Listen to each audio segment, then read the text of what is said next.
Hello and welcome back to my channel, and today I'm celebrating 1700 subscribers. Thank you for your continued support and your fantastic comments.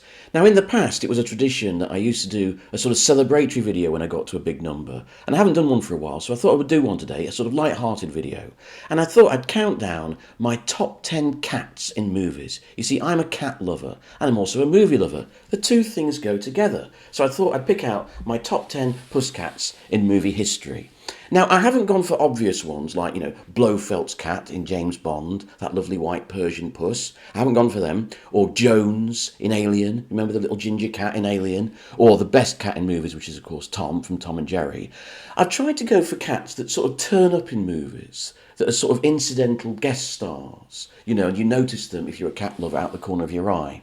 I'm thinking, for example, like my 10th choice, which is that little kitten that Marlon Brando is playing with at the start of The Godfather. Do you remember? He's saying, "You don't pay me any respect, you don't come and visit me." And he's got this little kitten and he's playing, this brilliant image that I think was a semi-improvisation by Brando, if I remember rightly.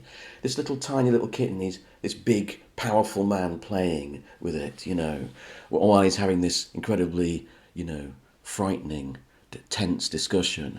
I think that's a great image to start the film with, and I think it's a lovely little touch, and it's a lovely little black kitten that he's playing with. Also, if you like kittens, check out Mikio Narusa's film Repast. This is a wonderful Japanese film from the 1950s. It's about this lower middle class couple who are struggling to survive in Tokyo, and the wife's niece comes to stay, and the husband starts flirting with her and it starts breaking the marriage apart. They have a lovely white kitten who you see playing and gambling around the living room floor. Watch out for it, it's a very sweet little cat, very nice.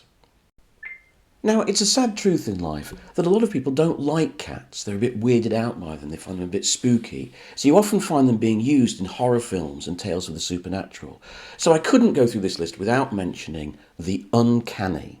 Yes, horror film fans, you knew I was going to mention it. A 1977 portmanteau horror film, one of those films that's made up of little stories. And they're all about cats. It's got this hilarious overarching storyline where Peter Cushing comes to visit Ray Milland, right?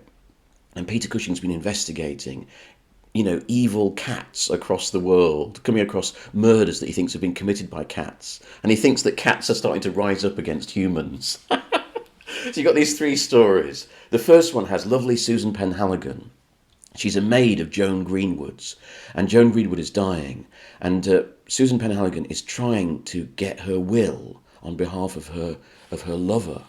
But the cats, Joan Greenwood has got loads of cats in her house, and the cats see what she's up to and take their revenge.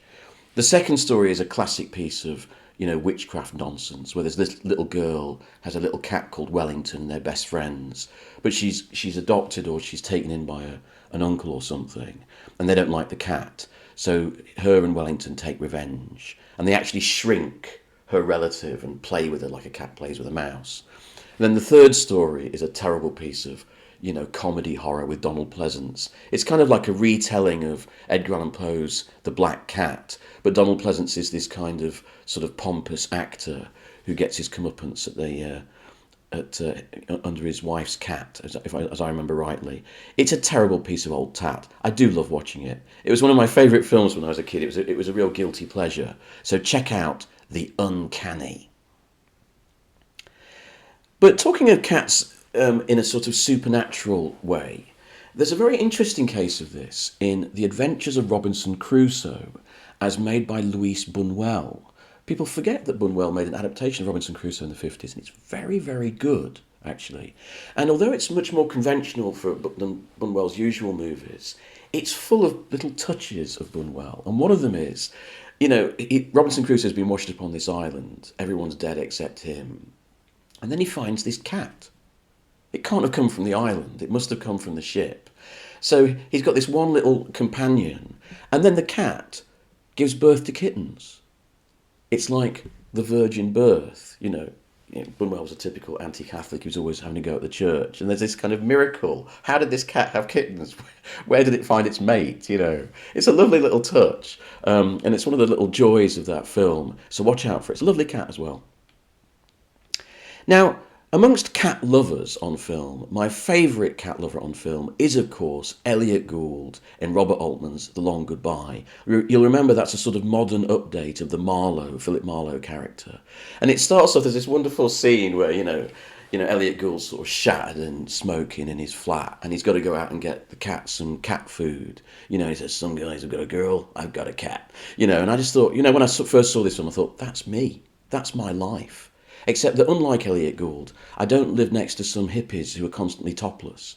That doesn't really happen around here in Ealing, sadly. Oh well. And I don't have, a young Arnold Schwarzenegger coming to my house to beat me up and then stripping down to his tight pants. That doesn't happen to me either.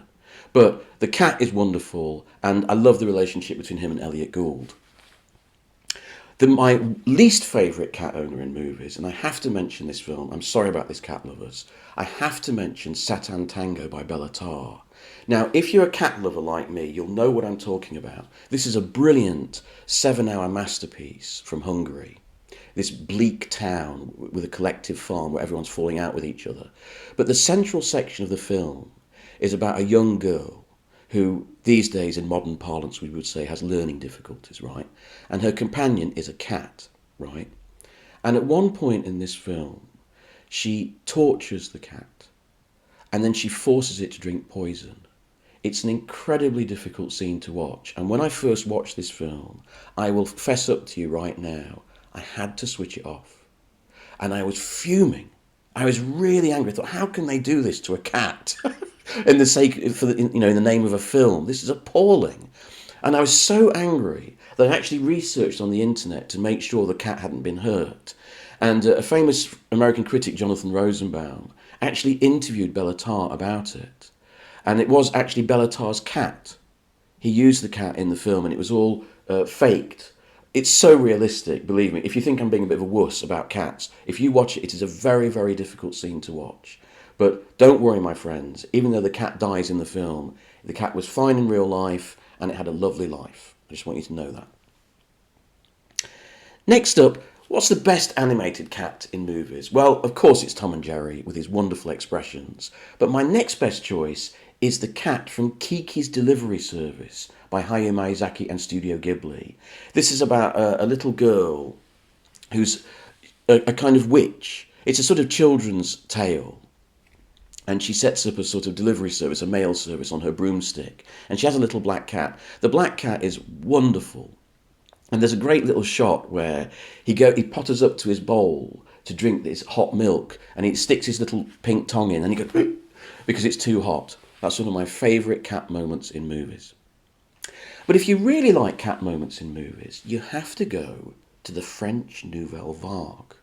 They were all cat lovers. In fact, I have a theory, by the way, that all great film directors are cat lovers, as opposed to, say, dog lovers. I'm not against dogs, but I think that there's something to do with cinema and cats. I mean, Chris Marker, for example, the famous documentarist and ethnographer, always put an owl and a cat somewhere in his movies, sometimes animated or cartoon, right? Now, two other directors from French art cinema of the 60s and 70s. The first is Marguerite Duras. Now, if you are a cat lover, I know that some of you might not like hardcore art house cinema, but check out the film Natalie Granger. This has got some of the best cat action in movies. There's a wonderful shot, right? It's all set these two bored women in this house, and Gérard Depardieu comes around as a vacuum salesman. Really, not much happens. It's that kind of movie, right? But there's a wonderful scene. The daughter of one of the women is out in the garden, and she's got this little pram, and she's carrying her cat in it, and the cat keeps jumping out, and the girl goes running after her and puts her back in the pram. It's hilarious. And then there's another great bit of comedy with a cat. Inside, the two women they're often cleaning, right? It's a kind of feminist movie looking at, the drudgery of women's life. And there's a cat, a wonderful cat, sitting on the piano, and it's trying to clean its paws and just having a nice time. And these women keep coming in and disturbing it. And sometimes you see it trying to swipe them. So if you're a cat lover and you like seeing a bit of cat business in the background, Natalie Granger is a 5-star movie. Highly recommended. But the best movie to come out of 60s and 70s French cinema is another sort of hardcore art house film. It's called Celine and Julie Go Boating. Now, this movie doesn't just have some great cat scenes. It's a movie that is about cats. Its whole nature is cat-like. Let me explain what I mean. It starts in a public square in Paris, and two young women appear to meet or bump into each other that we don't actually know. Do they know each other before, or is this the first time they've met? Are they playing some kind of game? Now, in this square, there's this little cat, and it's sitting on a public bench, and there's the wind in the trees, so it's creating patterns of sunlight and shadow, and the cat is jumping around, right? It's like it's playing a game with itself, trying to swipe at the leaves. And this is what cats do, isn't it? If you've ever had a cat. They sort of invent games for themselves. So they'll see a piece of string being pulled by their owner, and they'll imagine it's a mouse and jump at it, right? So that's the idea, is are these women like cats? Are they playing an imaginary shadow game in their own minds, right? This shadow game extends over the whole 3 hours of the film. So these women play at games, right? One of them plays at being a magician. They have this thing where they eat sweets, and they suddenly find themselves in this melodrama in this house, being played out with this cast of characters. Is this something in their mind? Are they creating it? Or have they sort of fallen through a portal like Alice in Wonderland? The film ends, we go back to that square with the cats, and the final image of the film is a cat turning to stare at us down the lens. It's about that playful world of cats. The whole film takes its register from that idea. So if you're a cat lover, it's the film for you. But my number one spot I have given to a film that I think I'm about one of 3 people in the world who's ever seen it. Really, I'm not joking. It's a film called Shattered Image, right? And it was a thriller, an American thriller, made in the 90s by a director called Raul Ruiz. Raul Ruiz was a director from Chile in South America, and he's one of the most prolific directors ever. I mean, even people who are experts in his films have not seen all of them. And actually, people are still trying to find some of them that he made. He made so many, right? And he was always a very weirdy-beardy director, very strange director. This is probably his most conventional film. It's a kind of American thriller. By the way, there are many films of this title, so you don't get the wrong one. This one stars Anne Parrio of Nikita fame and William Baldwin. And it's so crap. I mean, it's terrible, right? So I've forgotten all the plot, and I had to look at what it was about, because I've forgotten it all. It's about some woman who has 2 lives. In one, she's a kind of assassin, and in the other, she's a sort of repressed housewife or something. I mean, honestly, I couldn't tell you a single detail about it, even though I've seen it. And the thing is, what's clear about this film is that Raoul Ruiz doesn't care about the plot either. He doesn't give a stuff about it. And what he does care about is the cat. So in the very early stages of the movie, there's this wonderful shot of this beautifully coloured cat, almost purple fur, and it just potters up to the camera and has a bowl of milk. And it's so beautifully shot, and it's such a beautiful cat. It's the best thing in the movie. And you know that Raoul Ruiz, director, he also thinks so. I've tried desperately to find a photo of it on here, but it's such a little known movie, I couldn't find a single illustration. So you'll have to go hunting for it, Indiana Jones Holy Grail style, to find the great cat of movies in Raoul Ruiz's Shattered Image. So those are my top 10 cats in movies. Please let me know what are your top 10 cats, or cats that I've missed. I love spotting cats in movies. I adore it. Thanks very much.